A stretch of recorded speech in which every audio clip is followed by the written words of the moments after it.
Speaking of waiting, it's another good transition. You are. We're going to be, first, the Cowboys. They were going to release Tony Romo, then they were going to trade Tony Romo, and now we wait to see what Dallas will do with Romo. While he waits to find out when he will begin negotiations with a new team, he's getting practice negotiating with his son over bedtime. Deal? Pinky promise? Pinky promise. What am I pinky promising? That deal. Okay? You're gonna do it. Okay? Pinky promise. Is it good? Uh-huh. It's good. It's a good deal for me. It's better for me, okay, Dad? It's not for you, it's for me. Well, why would I take the deal then if it's better for you? There's a lot of dudes in Brooklyn who pay a lot of money for that little kid's haircut, by the way. Will, so fresh. Will, Yes. what do you make of that video? Well, I'll tell you this. I'm from outside Dallas. I stay very attuned to Dallas media. This is a serious debate. Was that shade? Was that purposeful? And here's the argument for the fact that it is. Number one, honestly, yeah, his hair is perfectly done. Number two, Tony just had his phone on at just the right time when this little diatribe, this little monologue went down. He just whipped it out just in time to hear this bedtime negotiation with his son, which was taking place in the middle of the day. I got an 8-year-old. I got a 5-year-old. Bedtime negotiations happen around bedtime, not noon, 10 a.m., 2 p.m., not at that time. So there's a lot of convenient things about this Instagram post that went up. So then, and I don't know, I can't look into Tony Romo's mind or soul, but I can tell you that the script also looks pretty... Wait, what's it say? I have it right here. What's the deal? What's the deal? Why would I sign up for a deal that's better for you than it is for me?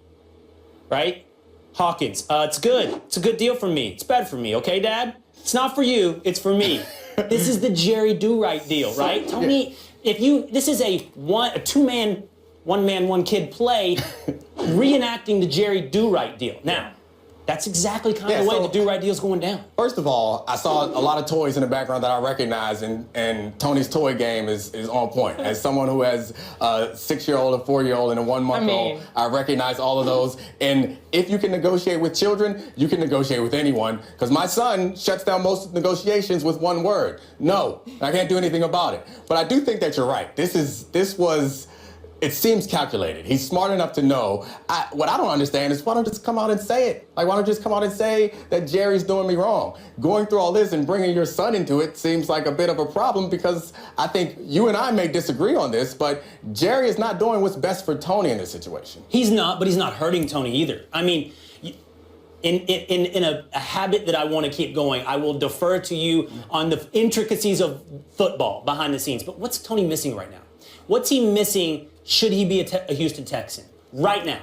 Really diving into a playbook? Is it completely written, a playbook year to year? Is it the same? Is it written? Is the 2017 playbook already ready to be issued, and Tony Romo could be getting ahead of the curve right now? Possibly, but I think the uncertainty is something that's problematic, and you would agree with that as for Tony? Like internally? Yes. His emotions? His emotions in his family. As someone with kids moving, though they're still in the same state of Texas, it's a very big state that moving from place to place is something that's difficult with the entire family. Yes, and you're slowing that down for no apparent reason other than to be a jerk. No, not to be a jerk. The amount that Jerry could be hurting Tony's career by not releasing him already is minuscule compared to the potential value Jerry could get for Tony. And as we go through the draft, and as we approach training camp, and as injuries pile up or potentially mount for teams, Tony's value goes up. But I think and Jerry can trade him for value. That is the crux of our disagreement, and why Jerry and I have disagreed several times, is because you view and he views the players as commodities and cogs and things of value. Not even a quarterback who has carried your franchise for many years. At some point, you need to do what's right by the. Just try to maximize the value of an individual, because that's called being decent. I agree, but there's no... Tony was decent. Tony gave that just not hurting speech. Tony Romo right now. Tony gave that stupid speech in the season where he had to pretend like he was happy for Dak Prescott. He did all those things for you. He took injuries. He put that team on his back for many seasons. At some point, you got to do right by Tony. It's not always do right by Jerry. If Jerry keeps him into August with no intention of him being a Cowboy next year, I will agree with you. It doesn't matter. If Tony doesn't like it, I don't like it. This was a very nice Cowboys discussion, which I'm sure Stephen A. was very happy he wasn't a part of. But he is participating in the show. He's live tweeting, watching us. Awesome. So he's grading you Shout guys. out, Stephen. He's grading us? He's grading yes, us? listen. Yes, pretty much. He goes, biggest of all, thank the good Lord, Dominique Foxworth, Fox for 24, sitting in my chair. Don't Yes, need it Lord. contaminated by Will Kane. Absolutely not allowed. Absolutely. I can't do it. You did a good impression. I can't even do it. Then he goes, okay, it's tied. Foxworth, I just 24, won debate number 2, but Will Kane won debate number 1. Come on, Dom. Will's not allowed to win any debates on the first take desk. All right, Simon Cowell. Okay. I know when I win and when I lose. And then I paid Stephen A. for this tweet. As for Cassidy Hubbard, she never loses. Look, last night I took a L, but today I bounced back. We got to do another debate on what's more personal, the handshake or the dap. You arguing that the handshake is somehow more familiar than dap. Dap is... I'm just glad you guys didn't do the turkey. Not everyone gets dap. Dap is love. Handshake, I give a handshake to everyone. No. Okay. It's a lot of mean. Roll it up. The league has to understand that the science of what we do is a whole lot more sophisticated than it used to be. And we have definitely added years to people. So, it's a trade-off. You want to see this guy in this one game, or do you want to see him for 3 more years of his career? Even just going down to 75 games, I think that would make a dramatic difference in the schedule. Now, I don't see that happening because there's money at stake for everybody. Oh, the Pop Kerr ticket on the campaign trail already. That was Greg Popovich and Steve Kerr responding to questions on how to fix the issue of players sitting out of games during the regular season to rest. Kerr says that they should shorten the NBA season. But is shortening the season, Dominique, the solution? No. I mean, I feel like if you shorten the season to what they suggested, 70 games or so, that it won't end the resting problem. Guys will still, or teams will still want to have the most rested players going into the playoffs. I feel like it just kind of pushes it out and makes it more difficult, and people lose money without actually solving the problem because they're not, in a true economic sense, responding to the players' incentives. I think the way that you fix the problem is make the in-season games more valuable. So you either reduce the amount of teams that make it to the playoffs, which again might hurt the money, but that's something that could improve it, or you make the reward for getting a first or second a bye, like in the NFL, something that is worth fighting for, because right now, if the Cavs are the 8th seed in the East, we all still think they're going to make it to the finals. So they don't really care. And that you need to make it something that they care about, improve the incentives, and just shortening the game or shortening the amount of games doesn't seem to do anything. It just kind of defers the problem. It doesn't actually solve it. No, I think it definitely does. I think shortening the season would do away with 2 of the biggest problems we have this entire debate. Number one, what we hear from players and coaches is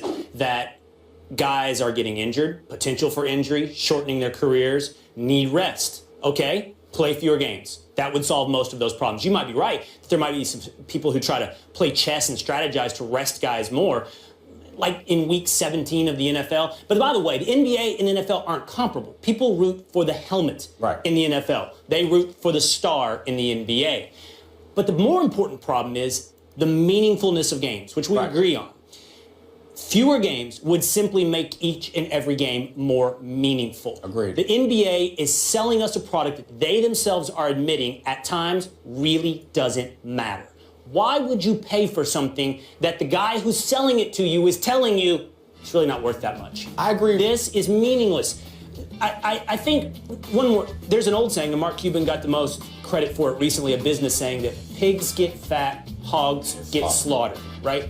So Steve Kerr's right. It probably never will go down. They'll probably not shorten the season because there's money to be saved, money to be had. But the NBA better be careful. If it's just a money grab, that hog will get slaughtered. Yeah, and Cuban ironically made that point in reference to the NFL, which their games seem to mean a lot. And my point about shortening games, I think shortening the season, in a factual way, the games do get more important if you have less of them, but they don't go down enough. They don't shorten it enough for it to be a significant change. 75 games is not much different than 82 games. 70 games is not much different than 82 games.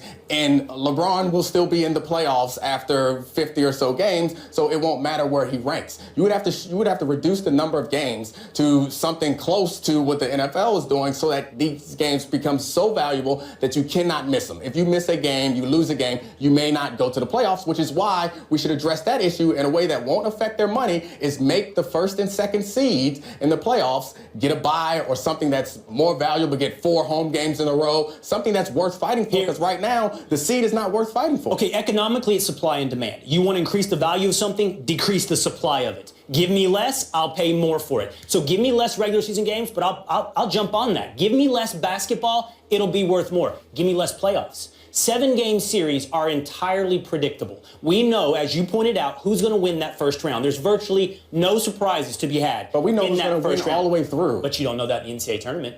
You don't know that. So you want single elimination? No, I don't think we have to go all the way. I don't think you have to go to the extreme of 1-game series. But how about 5? Everyone would mean more then. Home court would mean more then. Everything would mean more. I agree with you wholeheartedly, but I think, and again, this is from my experience as a player and employee on a couple of different players associations, and I mean, obvious human nature.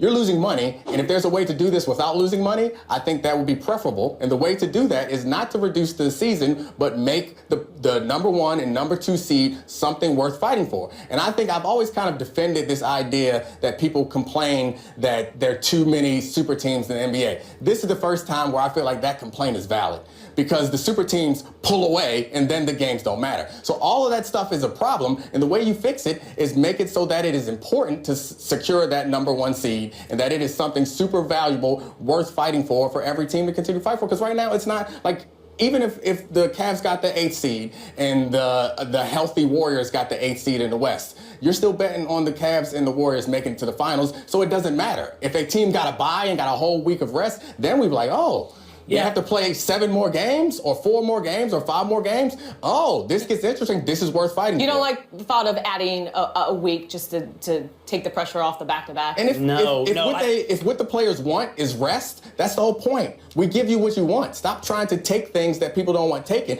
The players and the teams want more rest, then work for it. We'll give you an extra week of rest before the playoffs started. Well, giving a bye to the first or second seed is an interesting idea. I guess I feel the same way about that you feel about shortening the season by 17 or 12 games. It's kind of a half step. Will it really change the amount that guys invest in it? Here's the thing. We can't care more than the players. It's the one thing a fan will not forgive you for. If I care more about the outcome of a game than you do, then we will never forgive you for that. We don't forgive players who mail it in. We don't forgive teams who say, buy a $1,300 ticket, we may show up. It's the one, this is a drama. Right. We sign up for the drama. I agree. And Dramas have to have unpredictable, meaningful outcomes. That's a perfect analogy, but I think that what you're not understanding is the players do care more. That's why they're sitting out. You got us as fans, we care about that one particular episode of the season. Yeah. They care about the finale, and that's why they're resting. There's too much money in the current setup right now, so Yeah. we're going to be waiting. I'm trying to fix it and keep the cash. I'm just saying, but we'll be waiting for a while before we see a change. Yeah, you're right. You're right. If at all.